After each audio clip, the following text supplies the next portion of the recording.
freedom of speech. Somewhere I read of the freedom of press. Somewhere I read that the greatness of America is the right to protest for right. Welcome to the Young Turks on a very special day. It's always special to me. Martin Luther King. Yeah.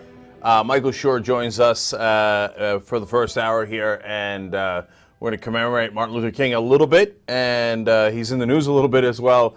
And then we've got other amazing stories, including an Arizona shooting victim that turns aggressor, which is kind of an interesting twist. Right, here's a little twist of position. And also, I think it's appropriate that Arizona's in the news so much, too, because Arizona, of course, the state that went kicking and screaming to the King holiday. So they were the last ones, right? They were the last ones, and not without a lot of, I mean, Evan Meacham was their governor then. He passed away, I think, in the last year or maybe 2 years. Did everything they could not to put a holiday in place for Martin Luther King. Well, my understanding is that John McCain fought that for some time, too. Fought against it. Well, yeah. I think the state fought against it, and I don't know enough about what McCain did, but they did not like the mandate of a federal holiday put on their state, and it turns out they don't like the mandate of a lot of things being put on their state. So. Yeah, well, apparently so. They are unique in Arizona. All right, so Martin Luther King Day today, and one thing that I found interesting and striking was. J.C. Johnson, if I'm pronouncing that first name right, it's J-E-H. He is the general counsel for the Defense Department, and he came out recently at an event to commemorate Martin Luther King and said Martin Luther King would have really liked the wars we're in now. Okay. It seems totally inconsistent. I mean, even if you were Martin Luther King could not stand war. He didn't want war in Vietnam. He didn't want. His whole objective was to gain, his goals through peace. Barbara Lee, who is the only representative in Congress, still in Congress, represents Oakland. I don't know what district of California that is. Was the only person to vote against the Afghan war in the wake of the 9/11 attacks. I mean, days later, weeks later, perhaps, maybe a month later, she was the only person to vote against it and invoked Martin Luther King. There's no way to suppose. I mean, there's no evidence. He may have voted for him, but there's certainly no evidence in anything he did that would dictate that he would be in favor of the Afghan wars. Yeah, it's inconceivable that he would have been supportive of these. And by the way, it was wars. Yeah. Imagine Martin Luther King being in favor of the Iraq War. Oh, you want to go into a random Muslim country and kill some folks? Yeah, I'm on board. Yeah, this war is so much fun. Right. Now that we're having such a good time in Afghanistan, let's all go to Iraq. It's going to be great. To give you a sense of it, now I read this direct quote earlier in the day. I'm going to paraphrase it for you. Martin Luther King once said, look, it's interesting how they want me to be, and they're very happy when I espouse nonviolence towards Jim Clark, to use a random name, a random American name. Jim Clark was the sheriff. He wasn't a random name. He was a sheriff in Selma, Alabama. Oh, that's a great point, Michael. I didn't know that. So that's very specific. Yeah. They want me to be nonviolent towards Jim Clark, and they love it when I say that. And I'm paraphrasing here. Yeah. He said, but when I say let's also be nonviolent towards brown children in Vietnam, somehow that's an outrageous statement. Right? That's what Martin Luther King said. Now, you think he would have been in favor of random violence against brown children in Iraq? Of people who did absolutely nothing to us? It wasn't even retaliatory? No, there's no way. I mean, here's the thing. The guy may be right. Maybe King would have done it, but there's no way to assume. If you're going to assume anything, you're going to assume the exact opposite, that he would have been diametrically opposed to any of the actions we've taken in the Middle East. And King has said on many, many occasions, he said, I'm not just opposed to Vietnam, as Michael started out with. He said, I'm opposed to solving problems through violence and war, etc. I don't think it helps. I think it's counterproductive. And to take a guy like that who has an enormous track record and pretend that he would love these new wars, which in some ways Iraq is certainly more senseless even than Vietnam, it's an insult to his name, especially in the middle of an event commemorating him, especially the Defense Department ironically saying this. Yeah. I mean, are there no bounds of reason? There is a bomb. Well, there is a bomb, but I meant... Sometimes I feel discouraged.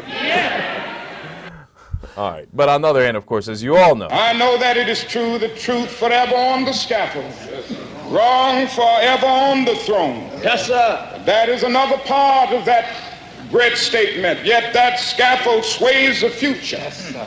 Behind the dim unknown standeth God within the shadow, keeping watch above his own. William Cullen Bryant is right. Truth crushed to earth will rise again. The Bible is right. You shall reap what you sow. And we shall overcome. That's Martin Luther King. That is. And here's the sobering fact about Martin Luther King. You always, I think at Martin Luther King Day, you hear so many things, biographical and otherwise, about King. He was, when he led the Montgomery bus boycott, which really changed the makeup of our country in terms of segregation and institutionalized segregation. It began that change. He was 26 years old. Yeah, that's amazing, man. Whenever I hear something like that, I think I have wasted my life. My God. I mean, I didn't do my first successful boycott anyway, bus boycott, until I was well into my 30s. Yeah. Man, no. It's amazing what he got accomplished in the time that he did. Now, by the way, today is also the anniversary of something else. It is the 50th anniversary of Dwight Eisenhower's military-industrial complex speech, where he was leaving office and he said to the American people, "I've got a warning for you. Watch out for the military guys." Now, of course, Eisenhower, not only a two-term president, but of course, the commander of the Allied forces when we won World War II. Now, he had actually given a warning speech in 1953, I believe it's the Iron Cross speech, where he said, every dollar we spend on bullets, bombs, bombers, etc., is a dollar we don't spend on the hungry and educating our children, etc. Now, he went throughout his term, mixed records sometimes, some good, some bad, no question about it. And at the end, he came out realizing, oh my God, this military-industrial complex is going to take everything over. And he gave that speech on January 17th of 1961. And the next 50 years wound up proving him more right than he could have possibly imagined. Yeah. And today we have a Defense Department that tells us that Martin Luther King would have loved these wars. Right. We have a Defense Department that is so out of control, including a Pentagon budget, by the way, that even the Pentagon wants to cut down, and the congressmen won't let them because they're bought off by the military-industrial complex who pay their bills. All of our politicians have been bought. We waste a tremendous amount of money in defense spending that doesn't go towards our defense. It goes towards sometimes aggressive wars, sometimes stockpiling weapons we don't need and never use because people get rich off of that. Eisenhower called it 50 years ago, so you can't say you didn't see it coming. Not to mention efforts at nation building that happened in those ensuing years as well. I mean, so that all falls under the same, umbrella of what Eisenhower was talking about there. No, and it's not.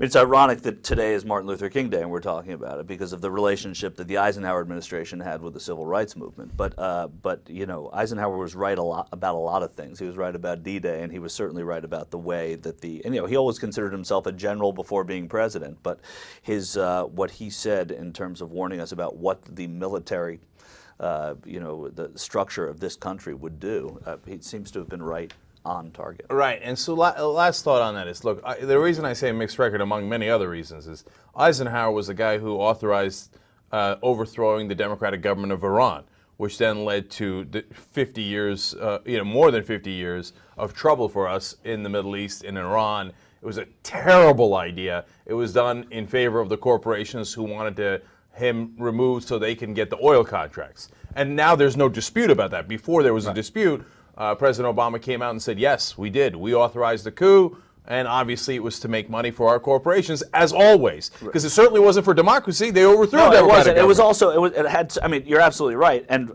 in addition to what you're saying, it had to do with Iran also, that the Shah and that royal family of Iran, their support for rebuilding Europe and for keeping the Marshall Plan going. So it was about money. It was clearly about money. Right, but now that has a good side. Well, it does, but it has a good side. But it's still, I mean, it's unacceptable. Don't get me wrong. I would have never done it. Eisenhower was definitely wrong to do it. My guess is if I can speak for Eisenhower, if he looked back, he probably would say, that didn't turn out so well, right? Yeah. Now, so that's what I like how we were criticizing this guy speaking for King, but let's talk for Eisenhower. I know. Well, I do it with a decent amount of irony. Right. Okay. But look, in the bottom line, at the end of his term, he was like, yeah, this is going to be out of control. And it's precisely why what Michael said, because the incentive structure is wrong. if the incentive structure is to make money by creating more weapons that are taking food out of our families' mouths, literally, as Eisenhower said, and if the incentive structure is these guys get paid for having more wars, you will have more wars. I mean, he couldn't have been more right on that issue. Right. Yeah. And, listen, all these guys who have been president are right on some issues. Maybe not all of them. There's one I'm thinking of, but I can't think of what he was right on. But for the most part, they're right on some issues. And whether you agree with them in the big politics of how they governed, Dwight Eisenhower was pretty prescient about this. And I think that it's bearing out now. And I don't know what we do with that, but I think it's notable that today's 50 years since that happened, and he was right on. I've got two things. Yeah. The treaty with Libya was pretty good for that guy. You couldn't remember it. Right. I guess it was pretty good. Well, but it came, yes, it was pretty good, though the fact is that without that treaty with Libya, they freed the hijacker, and that was part of, we couldn't really protest that. But nonetheless, I'll take it. All right. And then, his attempt at immigration reform was not that bad. I mean, he was going down the pathway to citizenship, for which he got tremendous heat from his own party. Yeah, and the third thing, going to that, I think that he did us a favor by doing nothing, by making sure that nothing happened is what happened. And now you're seeing with his brother, this unnamed president who was an unnamed governor of Florida at one time, talking about how they have to embrace the Hispanic vote now. It's sort of, you see that there's a path from brother to brother there. Right. The other thing is, I think that his increasing the spending on AIDS, fighting AIDS in Africa. Right.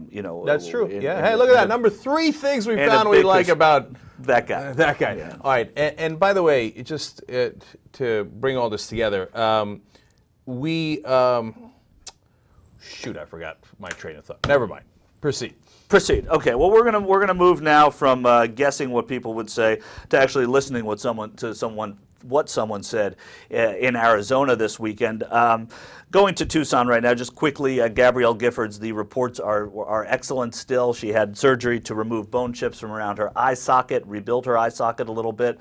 Reports are that she actually smiled today, gave a back rub to her husband. I think that even the people in the room were saying, we're not sure if it was a smile, but let's go with it being a smile because it was actually something that it was progress. So only good news still coming out of the hospital room in Arizona. Can I just say, man, that husband is lucky. I mean, for obvious reasons. Yeah. And plus, who has a wife that the minute they regain consciousness gives them a back rub? Right, that's true. No, that's a good point, yeah. I mean, I got trouble enough getting a back rub from my wife, let alone after she's been, shot exactly. like that. That's right. Unbelievable. All right. No, that's true. He's a lucky man, and he's an astronaut. I guess that's what happens when you're an astronaut.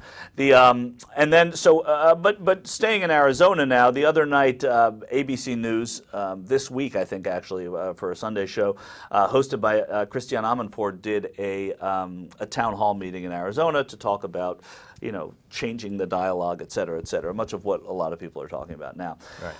And at said town hall meeting, one of the shooting victims, a man named Eric Fuller, who was shot twice, I'm not exactly sure where, but he's out of the hospital and he's recovering at home and out. I mean, he's okay. He stood up and said, or sat down and said about a Tea Party organizer, the head of the Arizona Tea Party, "You're dead," holding a picture of him saying, "You're dead." Let's listen to this event. This is clip 1, JR. But for what we saw and felt right now, I'm not sure that applause and things going on are appropriate right now until we've actually maybe had the funerals finished for the people that were suffered and died. My neighbor was one of those people. And I love that man, and I want to see some introspection maybe from the people and before the national debate happens. Now, that Tea Party guy is saying, hey, let's hold off on gun legislation because, of course, he doesn't want gun legislation, right? He doesn't want gun control. And now he's referencing a neighbor. I don't know his feelings towards his neighbor. I wish he hadn't used them in that way to try to make his own point about gun control when his neighbor was killed by a gun. Right. But his point here was also, and I'm just maybe over cynical here, but his point here was to criticize the applause that went on at the Obama speech, at the Tucson speech that the president made. So he's saying before we start applauding at a speech. I mean, that event, not having been to Tucson, not having had anything to do, seemed like a very cathartic event for the community. You could say the country, but I'm just saying the community because I don't believe it was cathartic for the country. But I'm sure that community is affected in ways that we don't know in the rest of the country. So, but this is him criticizing what he said was, implicitly a pep rally. Right. Now, Eric Fuller, you hear in the background, Eric Fuller is one of the victims. He got shot twice. Yeah. And he, as Michael says, as you heard there, you're dead, right? Referring to this guy. Now, that's completely, totally unacceptable, right? Yeah. And, by the way, ironic. Here's, course. people making an argument that violent rhetoric led to this shooting. He is the victim of that shooting. Right. And then he's employing violent rhetoric, which is, and it's Right. beyond violent rhetoric. It seems to be a direct threat. Well, right. It's understandable that you'd want retribution when something like this happened. This doesn't seem like the kind of environment in which to throw out that kind of retribution. So, and today he issued an apology, Fuller did. He'd say, I'd like to tender my sincerest apologies to Mr. Trent Humphreys for my misplaced outrage on Saturday at the St. Odelius town meeting. It was not in the spirit of our allegiance and warm feelings to each other as citizens of our great country. Well, that's a good statement by him. Now, the thing is, look, if anybody's got a right to be mad, it's Eric Fuller, okay? Yeah. Now, so I understand what I'm saying. I'm saying what he's saying is unacceptable, right? You can't go around saying that, and look, I would get security for that guy. You never know. I mean, look at what just happened, right? Yeah. I'd get security for the Tea Party guy. Now, having said that, I'm not trying to judge him, right? Because I don't know how I would react if I got shot twice. And then somebody comes and tells me guns are a great idea, and then they had a neighbor, and then that neighbor who got killed by the same gun I got shot by, that's an awesome idea, etc., Yeah. right? Now, I might be very angry too, but this is not the right way to voice that anger, as he now acknowledges. Yeah. And he's got a way to, funnel that frustration to a better cause, whatever you want to say. Of course. I mean, and you cannot do it this way. And in a bit of a postscript, he's now been admitted to a Pima County mental health facility. Fuller has been. Right, because, I mean, look, I'm concerned about his mental health. I mean, Yeah. you told me I think we're all paying closer attention to people who need mental health care. So. Right. What was it about the Declaration of Independence? Well, he went home. What he said afterwards is that he's just been rewriting. He's been sitting down and rewriting the Declaration of Independence at home, which he knows by heart. So he's been doing it over and over as a way to get out his aggression or anger about the event. So. Yeah, I'm glad they've checked him in. Again, I don't want to judge him. At the same time, somebody's writing the same thing over and over again to try to calm themselves. I get a little concerned. Yeah. So, and if he already had issues, which I have no idea if he did or not, getting shot twice probably did not help those issues. Right. Just let's get him some help. Yeah, that's true. There's a little bit of an issue. Well, we lost Michael's mic for a second. All right, one more thing here, and then we'll take the break. Fuller was escorted out, as he should have been, by the police. We want to show you that clip number 2. As our town hall concluded, one of the victims of the shooting in our audience became agitated and was detained by security. James Eric Fuller, who was shot twice last Saturday, appeared to direct a threat towards a member of the Tea Party in our audience. When he spoke, Fuller was charged with a misdemeanor and involuntarily committed, according to the Pima County Sheriff's Office. Yeah, well, that makes sense. As we explained, yeah. I would look into getting that guy some help for a number of reasons, including the fact that he's been shot, and including the fact that he just had this threat. And including the fact that he memorized the Declaration of Independence and continued rewriting it.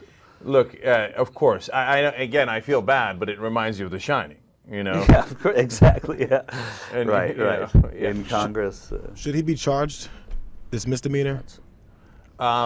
You're dead. I think he probably should be, to be honest with you. I mean, the only way that there's an extenuating circumstance is that he was part of the people who got shot in Arizona.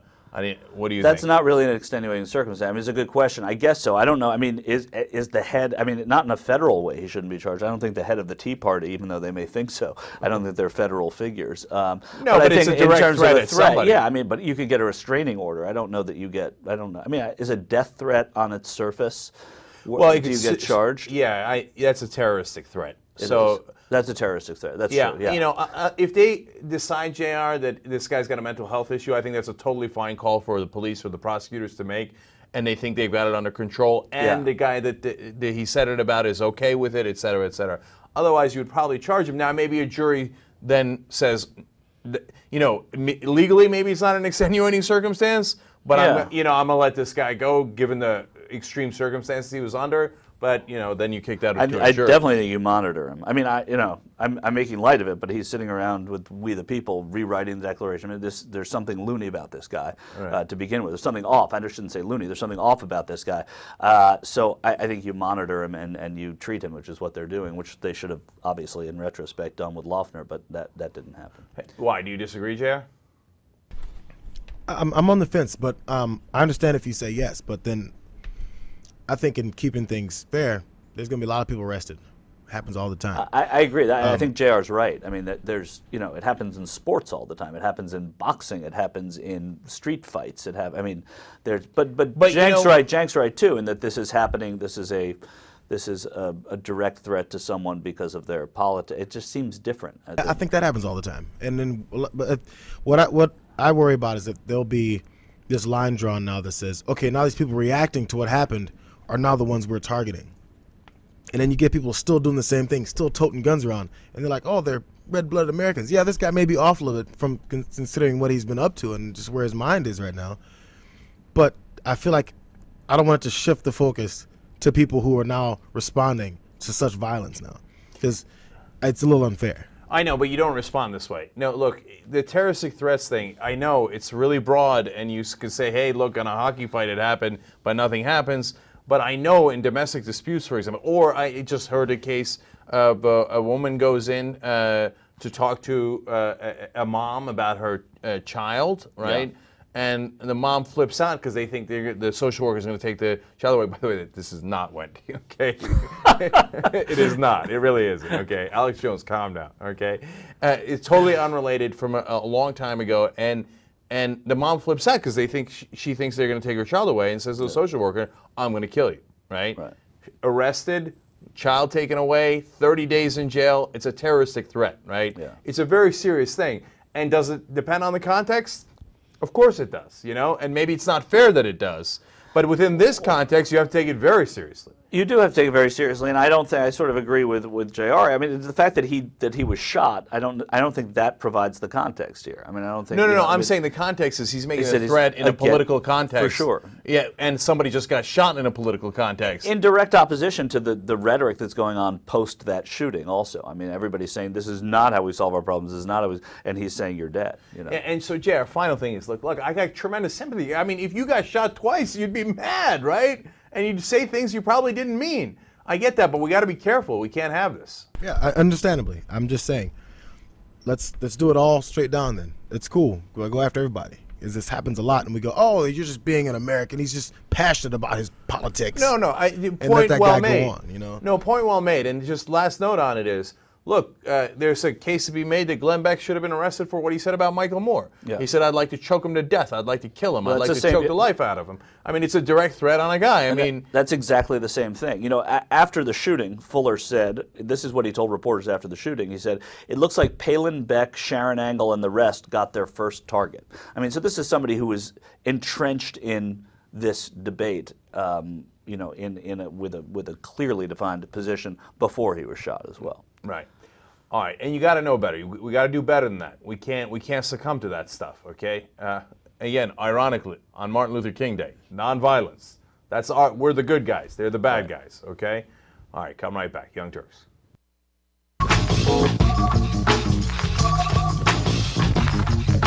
All right, back on the Young Turks. Jay and Anna with you. Anna thinks my voice is deep today. Yeah, it is. Does anyone else notice? They don't, but you know what? You got me to notice. I think it is deeper today. Yeah, what is it? I don't know what it is. I don't know why. We'll try to find out. Anyway, time to thank members, of course. Member number 113, longtime Lieutenant Kathy Kekahuna.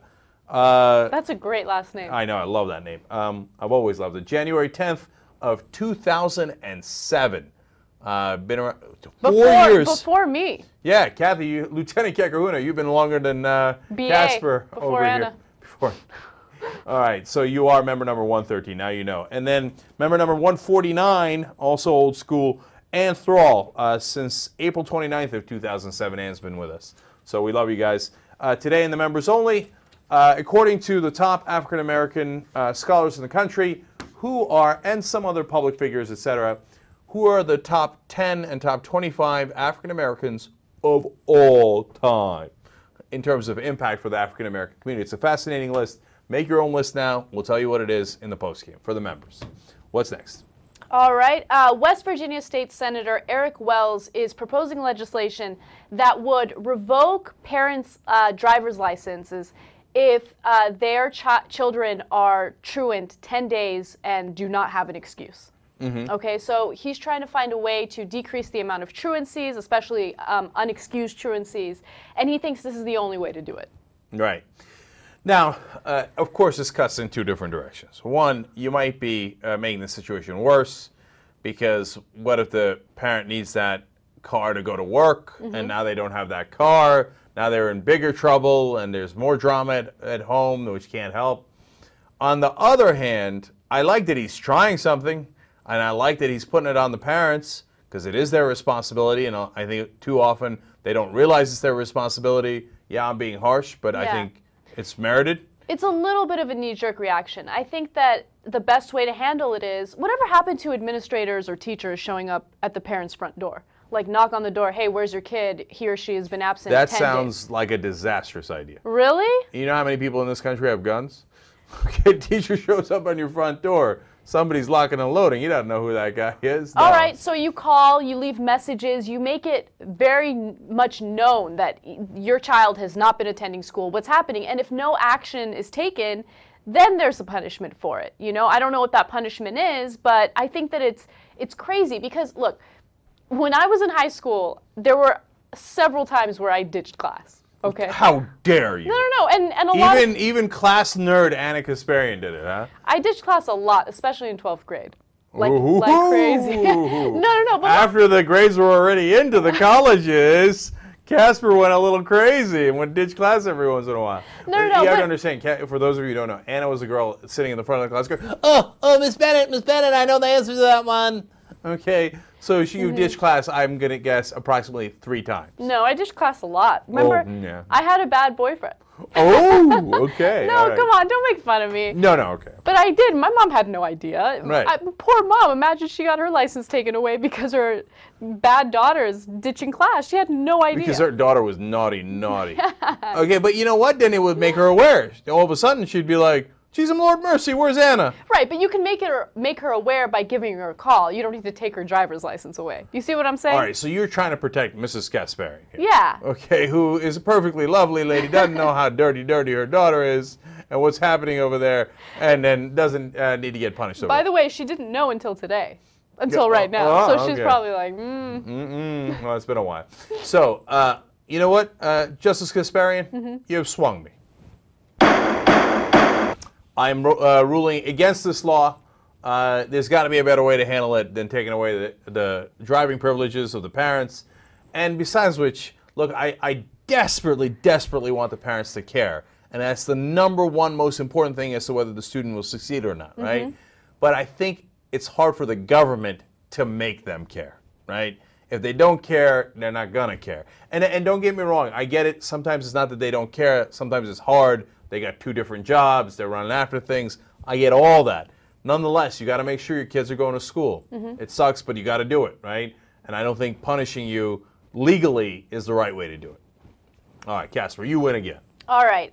New York City school's chancellor, her name is Kathy Black, made a joke during a school board meeting, and she's a little under fire for it. So she was talking about basically the overcrowding in New York schools and what they can do about it, what are the possible solutions, and she made the joke, and people are outraged by it. They think it was a racist joke. So we have a video of this. Let's watch the video and we'll discuss it.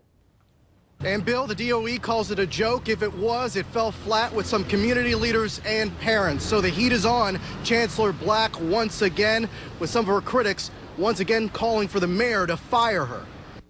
Kathy Black must go! Kathy Black must go! It didn't take long for the school's chancellor's critics to pounce. We think this is outrageous, it's insulting, it's racist, and we're not accepting an apology, and it's no joke.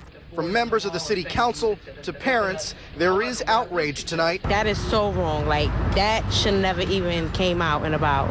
I don't agree with that at all. Kathy Black's remarks at a meeting in Lower Manhattan about overcrowding have touched a nerve. The Department of Education says it was a joke. Others aren't so sure. Can we just have some birth control for a while? It could really help us all out a lot. Julie Menn is a member of Community Board 1 in Lower Manhattan. She was at that meeting and says the remark offended several people in the room. And I think that kind of comment, it fell flat with the parents because we've got a real crisis with overcrowding downtown. Parents are concerned. They also wanted to see a chancellor that really understands their issues. Today, in response to the controversy, the DOE released the following statement, quote, Chancellor Black takes the issue of overcrowding very seriously. They go on to say she regrets if she left a different impression by making an offhanded joke in the course of that conversation. Here in East New York, Councilman Barron is calling for her resignation, but she appears to have the support of Assembly Speaker Shelley Silver, who in a statement today said, jokes aside, he thinks she got the message about overcrowding in Lower Manhattan schools. He says he's hopeful that they can work together to find a solution. Wow. I'm surprised by the controversy. I am super surprised. So for those of you who might have not heard her because the audio wasn't that great, she basically says, oh, maybe we need birth control. Maybe that'll solve the problem, right? Of the overcrowding. Of the overcrowding. And people think it's racist. I could understand why people would think it might be racist because there are 1.1 million students attending New York City public schools. About 39% are either Hispanic or Latino, and 32% are African American. So they're worried that she's making a reference to teenage pregnancy, etc., minorities, da da da. I think they're reading way too much into it. I think it's the most obvious connection. Overcrowding, how do we solve it? She kiddingly says, less kids, birth control, right? It made me think that she already had enemies, okay? Mm-hmm. Because if you thought that person was on the right side, I think that joke, you'd think like, maybe it's a little wrong, but no big deal. But if you didn't like her to begin with, you're like, oh, that's it. Okay, we got her. Okay? Unacceptable, racist, etc. Look, I don't want to diminish the views of the people who are upset by it, but looking at it from an outsider's perspective, and not knowing the full context of the New York schools and what she's done in the past or anything like that, to an outsider, it looks like I definitely wouldn't call it racist. Would not, and I'm surprised by it to the point where, as I explained, I think they didn't like her in the first place. I'm guessing, okay? Mm-hmm. Is it wrong? I guess it's wrong, but I wouldn't punish her in any way. I think it was just a joke. Yeah, it was a bad joke, but I think it was just a joke as well. I don't think that it's something worth firing her over. And I mean, when you see the amount of outrage from the people in that video. Yeah, the outrage, that's what I'm trying to get at. The outrage seems disproportionate to what seems to be not a big statement here. I could be missing it. JR, any thoughts on this? I mean, did you sense there was some outrageous thing that she said? The one thing? Uh-huh. I can see it. That's the thing. You couldn't see it. I can understand it. I don't know if I'd have jumped to racism. I don't know the dynamics of the school. Is this generally a minority? Yeah, like I said, 39% Hispanic and Latino, and then another 32% African American. Yeah, well, we know this. They don't give a shit about minorities with education already. If you're in a bad school, like people say, whatever, like the story we did last week. Oh, who cares if they're in those shit schools down there? It's okay. They'll take care of themselves. It'll make things better for them. Mm-hmm. It doesn't make any sense. So these administrations, these administrators and these officials write people off very easily. So at least you can see that angle that maybe there's always you're already in a bad school maybe. And you have people who are running it or making big decisions going, stop having these kids. It's just because there's connotations from people who are racist. Actually, in my own opinion, I don't think she meant anything of that by it, but I think she should acknowledge that it came off that way and be serious now. Mm-hmm. I wouldn't fire her either. But I think she needs to get the understanding of it. I really think we need, in this case, look, we do stories. Obviously, it's not possible to research every single story for every single context, et cetera, right? We've got all the facts in this particular case. But do we know Kathy Black's entire record and history? Of course we don't, right? But in this case, I'd have to know it, right? Because let me give you a little information about her and her history. Right. I think some people might be a little bitter toward her, and this is just my theory on it, because She's the chancellor of the New York City Public Schools, right? Right. However, she has absolutely no public school or teaching experience. Okay, Mayor Bloomberg selected her for the role, and her only background is that she worked for USA Today. She was a former executive at Hearst Magazines and USA Today. I don't care. I think that somebody without that background can still do a great job. Maybe they need to be out of that background to get a fresh perspective on it. Now, it doesn't mean she's going to do a great job. It means I'm not writing her off because of that. Some people might be writing her off. Some people might be angry at her. Here's my perspective on it. If she had been dismissive on the content before, like she's not doing anything about the overcrowding, and she thinks, who cares? And she's the chancellor of the schools. She would never say who cares. But if her actions indicate that, then she makes this joke. Well, then I say, oh, wait, I get why people are concerned, right? If she didn't have any of that past, and you just saw this joke by itself, no way it's racist. That's how I see it. But again, you need more context. I mean, if somebody just made that joke out of the blue, nobody would think, I don't think anybody would think, oh, she's got to get fired, right? So that's that. All right, what's next? All right. Back in 2002, doctors and scientists discovered a new condition. Actually, it's a condition known as post-orgasmic illness syndrome. And it's basically when men are allergic to their own semen. Oh, disaster. Okay, and I was reading about this on the internet, and it's incredible. So they start getting symptoms from this reaction, this allergic reaction, about 30 minutes after orgasming. And they have flu-like symptoms, and some guys are discombobulated, right, for hours. I hear that happens. No, but for hours. Is that a thing? Is that a disease? Okay. Where they can't think, they have to literally lay there and rest for a couple hours. That happens to almost every guy. Really? One of the things that they say here is extreme fatigue. You just kind of want to take a nap. Yeah, that's a pretty common condition. Okay, this was what Ben and I used to joke about this for a long time. Like, you need more orgasms in the world because nobody ever shoots anybody after they orgasm. Okay, they're like, because they just want to take a nap. Okay, and so we'd have less violence in the world, etc. So you got to give me more specifics, okay? Then in that case, wouldn't most guys hate nooners? No, because they like it at any time, especially when they're horny. Okay. All right. So Dutch scientists found a treatment for it, which thank God. Oh, thank God. No, but this it's called coffee. No, but okay. They have actual allergic reactions to it, like flu-like symptoms, runny nose, headache, that kind of thing. No, I'm only playing. I know, burning eyes, fever, etc. So obviously, it's not just normal getting tired after sex. Right. They have a fever. Yeah, exactly. Right. So Dutch scientists found a treatment for it, which I think is a little funny. Okay. Okay. They inject the guys with a needle with their own semen. That's unfortunate. No. Okay. And this treatment is called hyposensitization. Oh, right? I bet it is. And what they do is, at first, they inject the guy with a highly diluted form of their semen, right?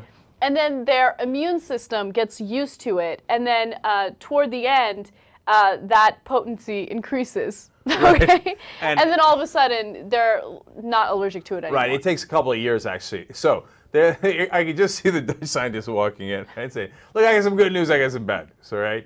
The good news is we got the cure. The bad news is we got to inject you with your own semen.